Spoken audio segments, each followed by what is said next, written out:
ballistica. There's a few things that come to mind to help you solve both of these problems. And they kind of make up a pyramid. So there's some things that will help lay down the foundation that you start to stack drills and exercise on. And the pyramid, right, the thicker your base, the wider your base, the taller your pyramid. So if you could, at the bottom is breathing. And this you might not expect this one because it's not apparent. So take this test. If you take a deep breath and your shoulders go up towards the sky, right? If your deep breath looks like this, then you want to search this video. It's called How to Breathe by Dr. Vranich. Vranich. It's a TED Talk, and she's going to teach you how to do belly breathing. Right? She's going to be able to go. You're going to be able to go.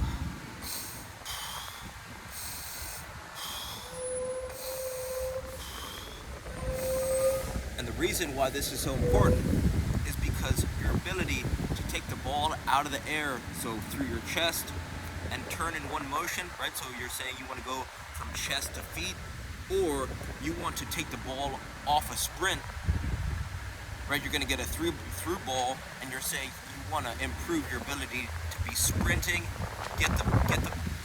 and you have one or two touches to finish on goal, but you don't really have a great way to train game-like scenarios doing this, right? It's hard to recreate this. You're saying, so the reason why learning how to breathe is going to help you in both of these scenarios is because that your ability to learn how to breathe effectively is going to help you stay calm when you have this game-like situation. That's one. Two is, just by learning this belly breathing technique, it's going to use less energy than it takes to use your shoulders to breathe, your upper back and shoulders, which means you're going to be able to recover after you do this fast sprint. So it's twofold. You're going to be calm when you receive the ball, and you're going to have one or two touches to finish on goal, right? You're going to be calmer just through your breathing ability.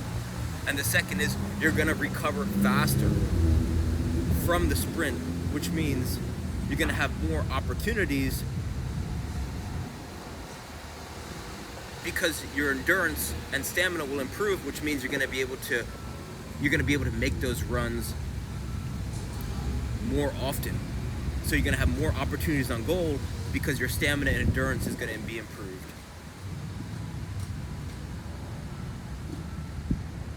The second thing you want to check out, and this took me way too late to find out, is that by using an RMT rope or a jump rope is going to increase, right? It's going to increase your multi-directional. It's going to improve your ability to move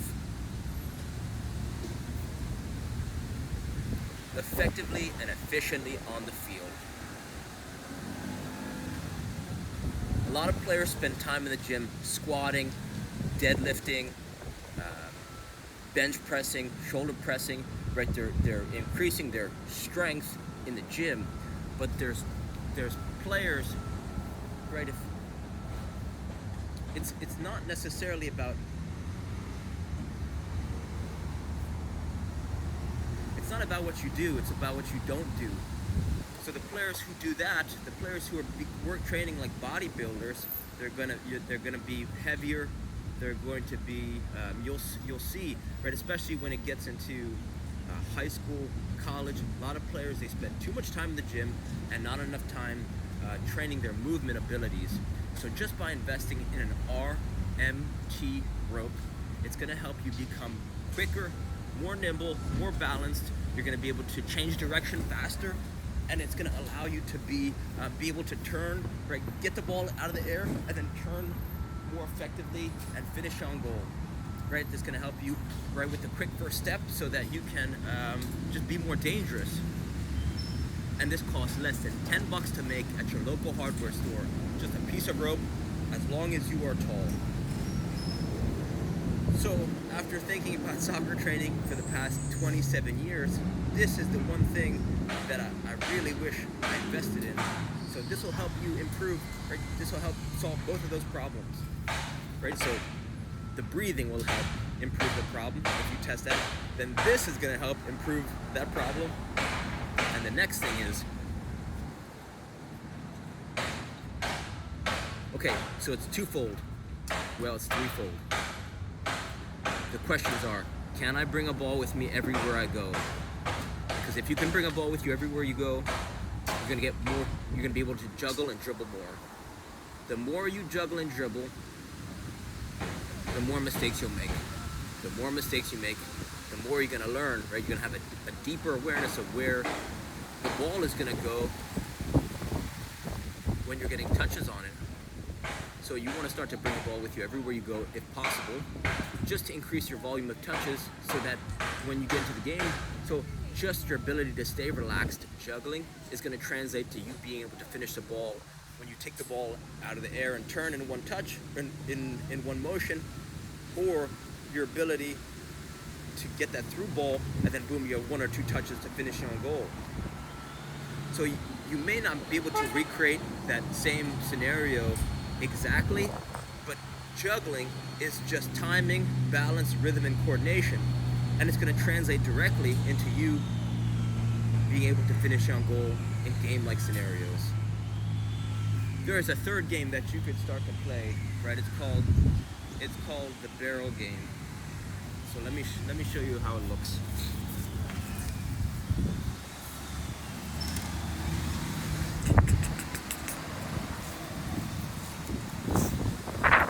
Okay, so let's say you have a garbage can, you have a bucket, you have a, so when I learned this game, we used a landscaper barrel. But okay, if you see, right, so that's my bicycle in the distance, and in the back of my bicycle, there's a milk cart. I don't know if you could see that. So I'm gonna use that as a vessel to aim at. So the goal, what you're basically gonna do is, you're going to use different parts of your body to juggle into a vessel of any kind. And you want to start close, to the barrel or the bucket or whatever, and you're going to juggle, right, starting, so you do right foot with or without a bounce, left foot with or without a bounce, then you do both feet alternating with or without a bounce, and then you do right thigh, left thigh, then both thighs alternating.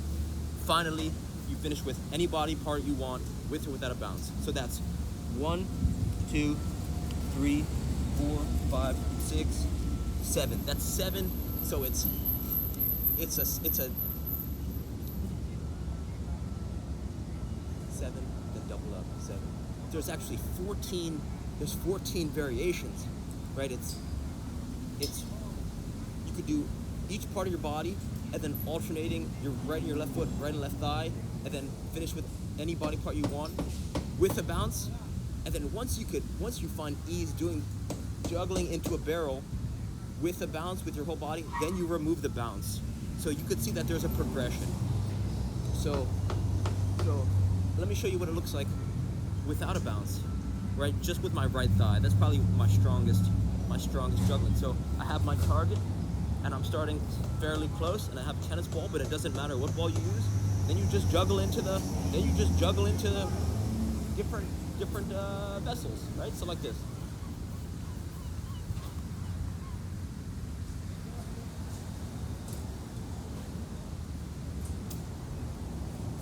And then, let's say you mess up, like I did right there.